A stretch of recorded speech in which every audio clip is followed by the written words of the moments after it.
ஏன் February 14 அன்றைக்கி மட்டும் எல்லோரும் வேலண்டைன்ஸ் டே கொண்டாடுறோம்? இதை எப்போயாச்சும் யோசிச்சிருக்கீங்களா? நம்ம வேலண்டைன்ஸ் டே கொண்டாடுறதே இவர் இறந்தனால தான் அப்படின்னு இங்கே எத்தனை பேருக்கு தெரியும்? தெரிஞ்சுக்கிறதுக்கு இந்த வீடியோ ஃபுல்லாக பாருங்கள். மறக்காமல் வீடியோ பிடிச்சிருந்தா ஃபாலோ பண்ணிக்கங்க. அப்போது ஆரம்ப காலத்தில் இந்த ரோமாங்கிற நாட்டில் வந்து கிளாடியஸுங்கிற ஒரு மன்னை வந்து ஆழ்ந்துட்டு இருந்திருக்காரு. அவர் தான் அங்கே வந்து அரசர் எப்படிப்பட்ட ஒரு மனநலம் உள்ளவர்னா போர். அவருக்கு வந்து எல்லாமே போர் தான். நம்ம போகிறோம், ஜெயிக்கிறோம், தட்டுறோம், தூக்குறோம். எங்கே போய் எந்த போர் பண்ணாலும் நாம் தான் ஜெயிக்கணுங்கிற ஒரு ஈடுபாடோடு உள்ள ஒரு மனுஷன்.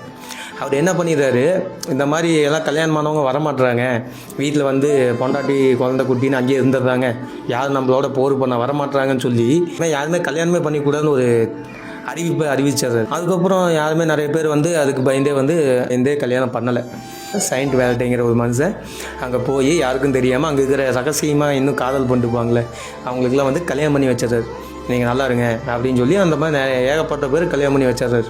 ஒரு கட்டத்தில் அது அந்த மன்னருக்கு தெரிஞ்சு February 14 அன்றைக்கி அவரை கைது பண்ணி அன்றைக்கே தூக்கிலையும் போட்டுறாப்புல. மனுஷன் அன்றைக்கே கொண்டாடுறாங்க. ஞாபகத்து மாதிரி வந்து அவர் இறந்த அன்றைக்கி வந்து வேலண்டைன்ஸ் டேன்னு சொல்லி எல்லோரும் கொண்டாடிட்டு இருக்கீங்க. இதில் ஒரு வருத்தமான செய்தின்னா அவர் பிறந்த அன்றைக்கி தான் நம்மளாம் கொண்டாடணும், இறந்த அன்றைக்கி ஏன் கொண்டாடணும் அது தெரியல. இதை பற்றி நம்ம யார்கிட்டயாச்சும் பேசி பார்ப்போம். இன்னொன்று என்னென்னா, அந்த டைமில் தான் வந்து பறவைகள்லாம் வந்து அவங்களோட ஒரு துணையை எடுத்துக்கிடுமா. ஸோ அதனால் February 14 வந்து எல்லாத்துக்கும் காமனாக இப்படி சொல்லிடுவோம்னு சொல்லி ரொம்ப பல வருஷமாக வந்து அந்த நாளை தான் வந்து அவங்க குடும்பத்தில் இருக்கிறவங்களே இருக்கட்டும், யாரெல்லாம் உங்களுக்கு பிடிச்சவங்க எல்லாத்துக்குமே அன்பு செலுத்தும் நாளாக வந்து அதை அறிவிச்சிட்டாங்க.